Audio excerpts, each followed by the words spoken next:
What's going on, family? This is Che Willis. We are back with another video, but this one is a little bit different. This one is specifically geared towards young adults. We have the young adult or the Wealth is a Journey young adult tracker. And what this is geared towards obviously young adults, but it is to help you on your financial journey from a younger age. So this could be for the young adult that has either an allowance or the young adult that has a job. And what we're trying to do here is we are trying to get you better financially. So when you become an adult, you will be in better financial shape because you'll already be in the habit of tracking your finances. So this is super simple. We didn't try to overcomplicate things, but we wanted to make something very simple for you and digestible that you'll be able to follow. So the way this works is we want to make sure we put our projected monthly income first before we start putting in our actual expenses. So what we want to do here, let's just say you have allowance of $100 and then you have a job or a side hustle that makes $500 per month. Now, this tracker needs to be done before the month starts. The reason being is because we want to already have a plan for our money. And for whatever reason, if you end up going over what your projected monthly income is, when I say going over, I'm talking about going over regarding your expenses, then you can go back before the month starts and then make whatever adjustments need to be made. So in this specific instance, you have $600 that you are going to make for the month, right? Then you want to go down here in my house. So if this was my son, we would do tithes and offerings. So if that was the case, then let's just say we do $70. Okay. And any other giving, you have other categories that you can give to. And these are all editable. So if you want to put in your own categories based on your lifestyle or what you have going on, completely fine. All good. So savings.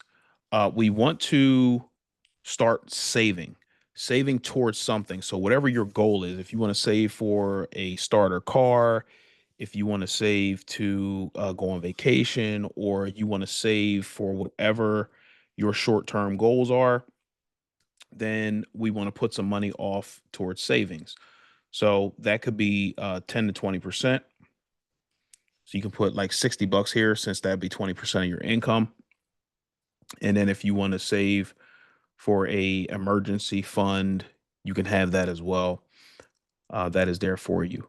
So you have your needs. So if you do school lunches, if you pay for your own lunch, I don't know what your lunch may cost, but let's just put $50 here. Okay. Transportation. Now, if you do have a car and you don't have a car note, then you can put your gas expenses in here for transportation. Or if you take the bus and you pay for your own bus, then you can put that in here as well. So let's just put $100 in here just for round numbers. Your phone, if you contribute to your phone or if you pay for your own phone, you put that dollar amount in here. Okay. Investing. This is going to be huge for you. I would recommend you start investing as early as possible. So if that is another 10%, then that will be fine, right? So that's another $60. So the earlier you invest, or if you don't have a brokerage account, you can always get your parents to maybe open you up one if you are too young, but you want to invest as early as possible. My son, we invest $25 a month for him, and he is in really good shape. He has, I think, around $4,000 in his account right now, and that was only investing for 4 years, $25 a month. So this can be something for you if you are making your own money and you're making, $600 a month.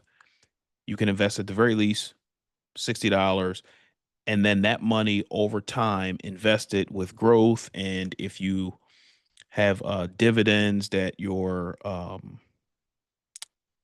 whatever you're investing in your stock account is yielding you, then that's only going to make you more money over time.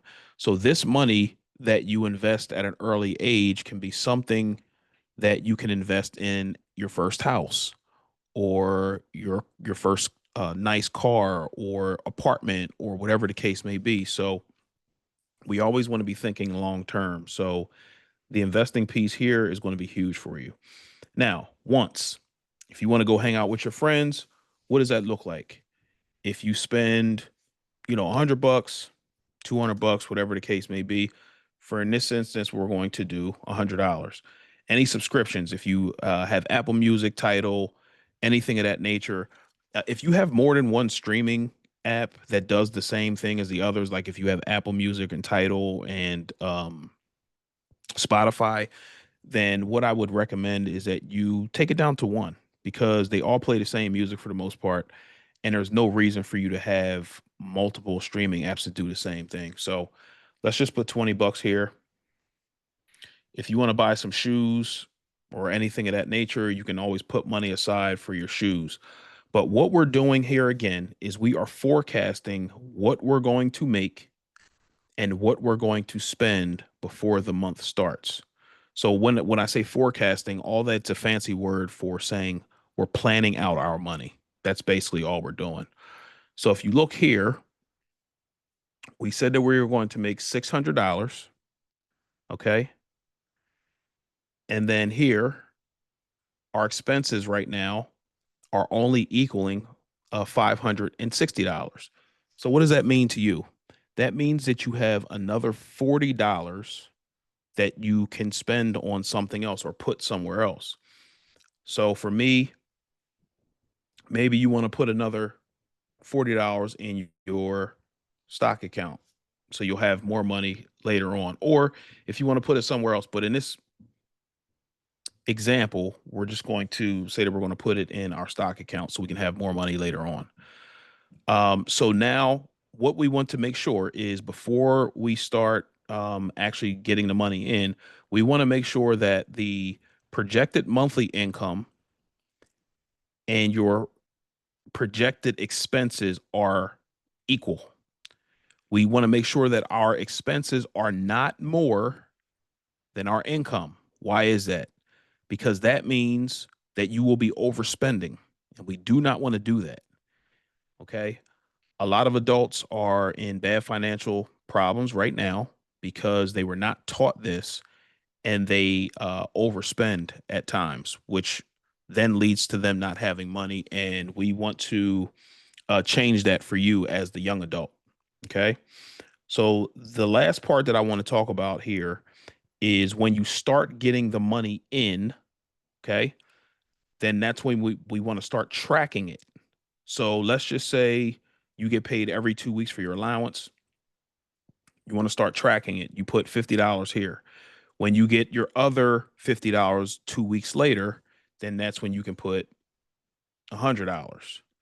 When you get paid from your job or your side hustle, once you start getting the money in or you get your whole lump sum in, then we just want to make sure that we have a checks and balances system. So we say that we're going to make this amount of money.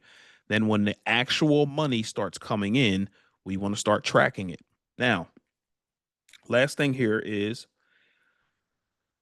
when we start, when we get the money in and we pay our tithes and offerings or whatever the donation is, we want to make sure that whatever the dollar amount is that we're spending in this line item, we want to track it.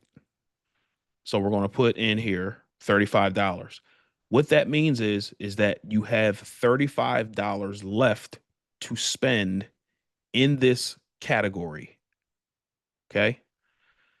So then when the next time you get paid again comes and then you want to do the other 35, that means now that you spent all of your money in this category, so there's no more money to be spent in this category. Same thing with the whatever your short-term goal is. You put that money away for your whatever your short-term goal is. Now you have zero difference in here. Okay? So you look here, your lunch money, you'll have $50 difference because you did not spend any money in this category. So again, we're doing checks and balances. So if you spend money in your lunch category, then you track it. And that's all you're doing here. So that means you have another $25 to spend once you start getting the money in when the month starts, and then you start spending the money that you said that you were going to bring in. That makes sense. Okay. And then over here, as you start putting in the actual expenses, then you'll see them show up over here. Okay. And then we just want to make sure that the actual and the projected do not the actual does not exceed the projected expenses. Why is that? Because that means that you overspent what you said before the month started you were going to spend. Okay. So forth and so on. So again, this tracker here is for you as the young adult to be better or be a good steward over your finances. And when you're a good steward over your finances, then that means that you will have a better shot than a lot of adults that uh, we all grew up with that were not necessarily good with money. And the reason that they were not good with money is because nobody ever taught them. And so now, because you're taught, you can't say that you don't know. And if you do this and you follow it, then you will be good financially, meaning that you'll be good with investing because you'll already be investing. You'll be good with budgeting because you've been budgeting from a younger age. So hopefully this helps you. I believe that if I'd have known this stuff when I was younger and a young adult, then I would probably be better off than I am now. And I'm not in bad shape right now. So hopefully this helps. If you have any questions, concerns, please go back to my website, wealthisajourney.com, and you can ask a question and I will hopefully have an answer for you. Again, hopefully this helps. If you need anything, please make sure that you reach out. Again, wealthisajourney.com and ask your question. Thank you so much. Have a good day.